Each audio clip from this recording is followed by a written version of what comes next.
I'm Dr. Bishra from Physiology Department, and today we will be discussing about transport across the cell membrane. That is unit number 2 of Guyton, chapter number 4. We have previously discussed about diffusion, simple and facilitated. We discussed about osmosis. Today we are going to discuss about the active transport. The learning objectives for this lecture are that at the end of this lecture, the students should be able to enlist the various types of active transport, describe the mechanism of primary and secondary active transport, and will be able to differentiate between primary and secondary active transport. Regarding the transport, we discussed that there are two types of transport. One is simple or passive, and the other one is active. The difference is that in the passive transport is a type of transport which does not require energy, while active transport requires energy. Active transport is further of two types: primary active and secondary active transport. The cell membrane proteins, uh, they are of different types. The simple diffusion can occur through the interstices of the cell membrane, or simple diffusion can simply occur through the channel proteins like the water, aquaporins, and the gated channels. We have the gated channels, and the carrier. These are the carrier proteins which are involved in the active transport. We will be discussing their different types as we move further. To start with, active transport is the movement of substance across a membrane against the concentration gradient with the help of energy, and it requires carrier protein. They are the mediators. The molecules moving again through a membrane against the concentration gradient, so energy has to be expended, and that energy is in the form of ATP. And the substances that are actively transported are by primary active transport mechanism are or the substances that are in general actively transported are the different ions like sodium, potassium, calcium ion, iron, ferrous ions, hydrogen ions, chloride ions, iodide, the and further the urates and other sugars. They are transported actively, and the amino acids, most of them are actively transported across the cell membrane.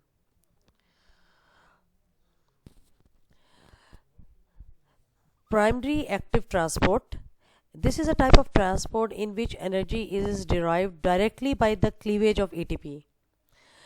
While secondary active transport, in secondary active transport, the energy is not derived directly by the cleavage of ATP. Rather, the energy is derived from the concentration gradient, which has been established by the primary active transport system. This will become more clear as we go ahead and discuss the secondary active transport. Now we will be discussing about the primary active transport. The active transport of the molecule by direct cleavage of the ATP. Here the carriers or the pumps are involved. The carrier proteins which are involved in the active transport are called pumps.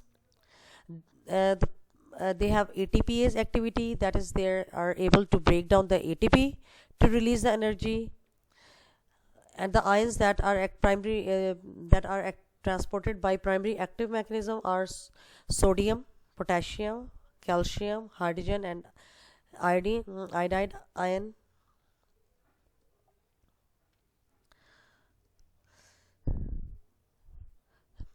Now we will discuss about the pump, that is sodium potassium ATPase pump, a very important pump which is present in nearly all cells of the body. Let's discuss the structure of this pump. That this sodium potassium ATPase pump this protein, carrier protein, has two globular units. One is alpha and the other one is beta. Alpha is the larger subunit because it has a higher molecular weight, while the smaller one, the beta subunit, is smaller with molecular weight of about 55,000, and they have the larger part, the larger subunit alpha has specific features that it has binding sites, 3 receptor binding sites for sodium ions on the inside, and it has 2 binding sites on the outside for potassium. The inside portion also has an ATPase activity. The ATPase activity is present on the inside portion of the protein near the sodium binding site. So these are the key points, that this is a carrier protein and we call it a pump, and it is present in all cells. It is made up of 2 globular proteins. It has an ATPase activity on the inside. It has 3 receptor sites for sodium on the inside, while 2 receptors for potassium on the outside. And what it does, when the sodium ions they bind to the inside and the potassium ions they bind to the outside, then this pump gets activated, and with the cleavage of ATP it undergoes a conformational change, and 3 sodium, for every 3 sodium moving out, 2 potassium will move in. And this pump has an electrogenic nature because it is not moving the same number of ions into the cell and same number out, but there is more ions, more positive ions are moving out as compared to moving in. Like 3 sodium ions are moving out of the cell while 2 are moving in. So for every movement there is a net deficit of 1 positive ion in the inside, and this creates a negativity on the inside, and it will create an electrical potential across the cell membrane. So that is why it is called electrogenic in nature. And what are the functions of this sodium potassium ATPase pump?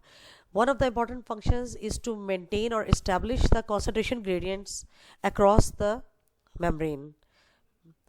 And the second is development of electrical potential across the cell membrane. And number 3, cell volume regulation.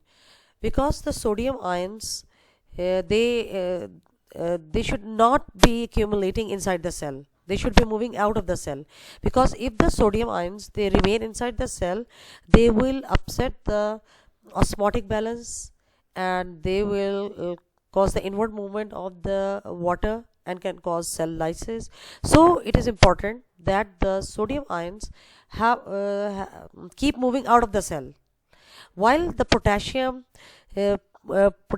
ion is the predominant ion inside the cell, so that keeps moving into the cell by means of this sodium potassium ATPase pump. So this is a very important pump. This is a pump that maintains the life, we can say. Now we move to other example of the pump that is carrying out primary active transport. Here in the muscle sarcoplasm, in the muscle cytoplasm, the calcium ions level is maintained at a very low concentration, and when there is a need, the calcium normally is stored in the endoplasmic reticulum.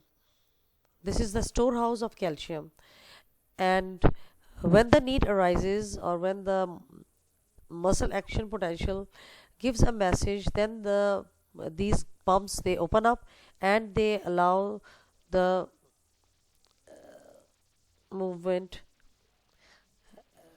of calcium, and they keep moving these pumps on the membrane. They keep moving the calcium into the lumen of the sarcoplasmic reticulum, so that it is kept concentrated in the endoplasmic reticulum over here. When we study this, when we will be studying the mechanism of skeletal muscle contraction and the role of calcium, this will become more clear to you. For now, please remember that the calcium pumps, ATPase pumps, they are located on the membrane of the sarcoplasmic reticulum of the muscle cells and the mitochondria. Then we have important pumps which make use of the primary active transport mechanism. They are hydrogen pumps or hydrogen ATPase pumps, we can say. uh, and these pumps, they pump the hydrogen ions out of the cell, and like in the parietal cells of the stomach, they keep pumping the hydrogen ions uh, into the uh, uh, into the cells, and this is the basis for secreting the HCl in the stomach, digestive secretions, because it keeps pumping the hydrogen ions out of the cells, which combines with the chlorine and forms HCl, which is then secreted into the lumen of the stomach. Then we have the tubular cells or the intercalated cells of the late distal tubules of the kidney. They also possess these pumps on the luminal membrane, and they keep pumping out excess hydrogen ions from the body fluids, because if excess ions they accumulate in the body, they can disturb the pH of the body fluids. Now we will see what is secondary active transport. Secondary active transport is a type of transport which is again mediated by the carrier proteins. They do not these carrier proteins, they do not have ATPase activity, and the active transport of the molecule is by using the energy stored in the form of the concentration gradient of some other molecule.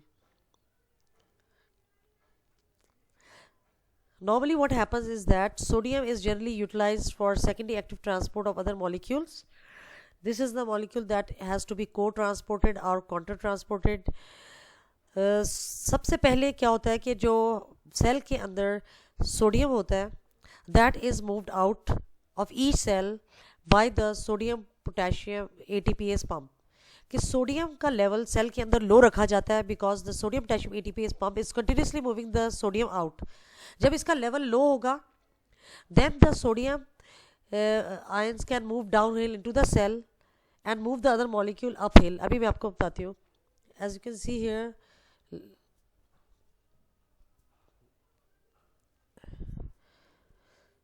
there are two types of secondary active transport.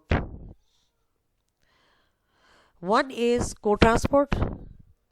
Co-transport means that sodium along with the molecule that has to be transported, they will be moving in the same direction, and the carrier protein that is responsible for this is the symport. We call this protein symport or the co-transporter because it is moving two substances in the same direction. So what has happened is that the pumps on this side, sodium potassium ATPase pumps, which are located on the basolateral membranes, they keep pumping the sodium out, and the sodium ion level is very low over here, so there is a concentration gradient across this membrane. अब ये देखिए, यहाँ से अगर sodium continuously बाहर जाता जाएगा cell के अंदर उसका लेवल बहुत लो होगा.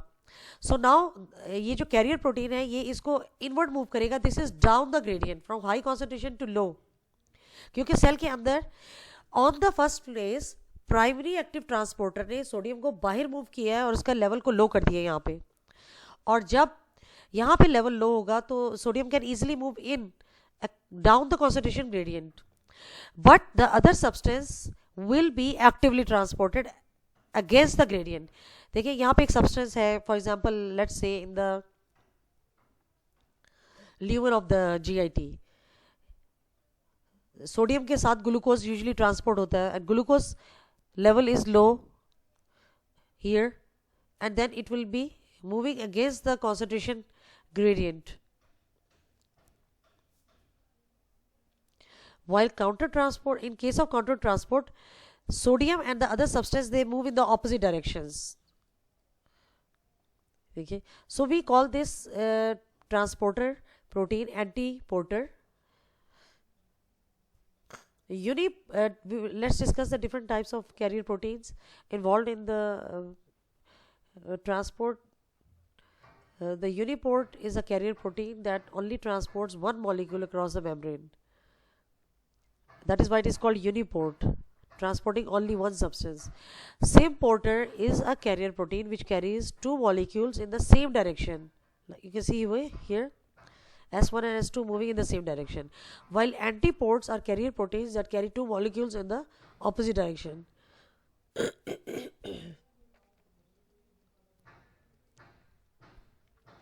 Examples of co-transport are sodium glucose co-transport in the intestinal epithelial cells and proximal tubular cells, renal proximal tubular cells. Second example of co-transport is that amino acids, they are co-transported along with the sodium. And the other examples is, this is in the renal proximal tubular cells. The other one is sodium potassium 2 chloride co-transporter. This transporter is present on the luminal membrane of the epithelial cells of the thick ascending limb. Here a beautiful diagram which will simply explain the mechanism of secondary active transport. As you can see here on the, this is the apical membrane जहाँ पे brush border है, ये lateral membranes होती हैं और ये basal membrane. और the substance is first, the sodium is moved out and its concentration inside the cell is low, and potassium key is moving in by means of sodium potassium ATPase pump. And now on the luminal side, the sodium and the glucose, they binds and they move into the cell. Sodium यहाँ पे ये जो substance is moving in, that this carrier is not cleaving or breaking down the ATP.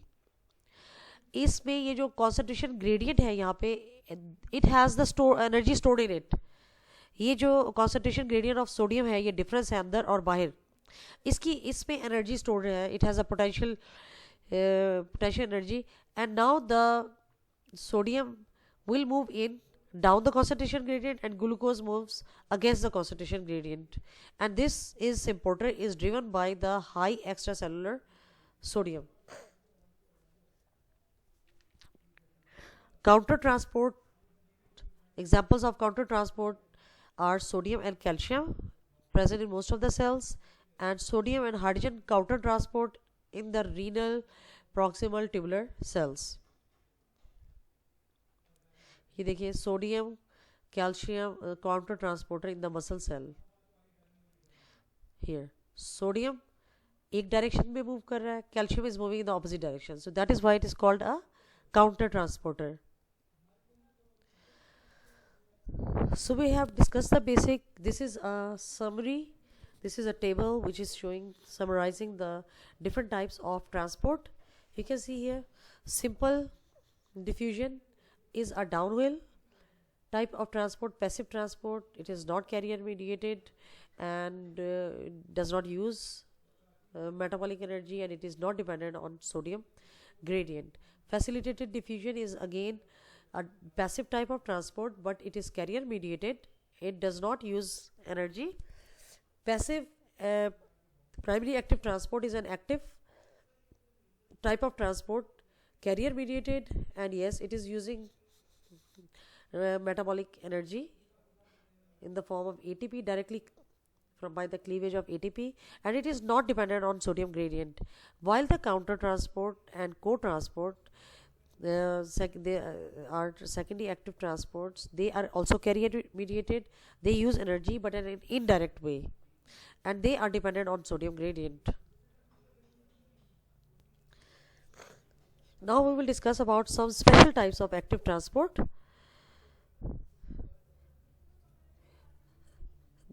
There are some special categories of active transport which are called vesicular transport. और active transport की different categories होती हैं, endocytosis, exocytosis and transcytosis. Endocytosis is a mechanism by which the macromolecules will enter the cell. Macromolecules, they cannot pass through the cell membrane either by active or passive transport. Why was there a need for endocytosis? क्योंकि कुछ ऐसे substances होते हैं जो कि ना तो diffusion से ट्रांसपोर्ट होते हैं, ना ही एक्टिव ट्रांसपोर्ट से होते हैं, अदर प्राइमरी और secondary active transport. because they are larger in size. So they need another mechanism, which is endocytosis. It is of three types. Endocytosis, one is pinocytosis, then we have phagocytosis and receptor mediated endocytosis. Pinocytosis is a process in which the macromolecules like bacteria and antigens, they are taken, smaller particles are taken in to the cell, and it is also called cell drinking. Here the smaller particles, they are taken into the cell membrane invaginates, takes in and forms an endosome. Endosome is a vesicle which has been fused with the lysosomes. So the lysosomal enzymes are poured into and help in the digestion of the contents. Phagocytosis is a process by which the particles larger than the macromolecules are engulfed into the cell. This is called cell eating. And the substances which are taken into the cell by phagocytosis are larger antigens, larger bacteria, and few larger foreign bodies. There are only a few cells in our body which show phagocytosis, like neutrophils, monocytes, tissue macrophages, and tissue macrophages are the largest ones and more powerful. Here the process of phagocytosis, again the foreign particles, they are pseudopodia like extensions, they arise and they form a vesicle which is then taken into the cell, fuses with the lysosomes and forms a phagosome. Receptor mediated endocytosis is a transport of the macromolecules with the help of the receptor protein. Some cells on the surface, they have receptor proteins. They have some pits which contain receptor proteins called clathrin. Together with the receptor protein, each pit is called receptor coated pit, and the receptor coated pits, the detailed mechanism of receptor mediated endocytosis has already been discussed. This is just an overview. They are involved in the receptor mediated, these receptor coated pits, they are involved in the receptor mediated endocytosis. Here you can see this is a receptor coated pit, and when the substance, the specific substance or the ligand binds, they are engulfed into the cell, endosome is formed, and the contents, they are hydrolyzed, and then the receptor moves back to the cell membrane. Exocytosis is the reverse of endocytosis. Here the substances are expelled from the cell and they are extruded out from the cell without passing through the cell membrane. As you can see here, this is the case when the residual particles or the waste particles stored in the vesicles, they have to move out. This vesicle will fuse with the membrane and this will lead to the expulsion of the substances out into the extracellular fluid. Then there is a active transport through the cellular sheets, and these sheets are like continuous column of sheets like found in the intestinal epithelium, epithelium of the renal tubules, of the exocrine glands, epithelium of the gallbladder are examples of cellular sheets. And the basic mechanism is that the substance will simply diffuse, or facilitated diffusion will occur on one side, but on the opposite side, on the other side of the cell membrane, active transport mechanism is involved. You can see here, this is the brush border of the intestine, the brush border, and here the sodium ion is actively transported across the cell membrane. Here it is actively transported, but across the luminal membrane, it simply diffuses into the cell, and then across the basolateral membrane it is actively transported. Because sodium is osmotically active, so the osmosis, the water will follow by osmosis, and this will go into the extracellular fluid and then into the blood. So across one membrane there is diffusion, and across other side the active transport mechanism is involved. That is all for today. Please go through the topic. Thank you and Allah Hafiz.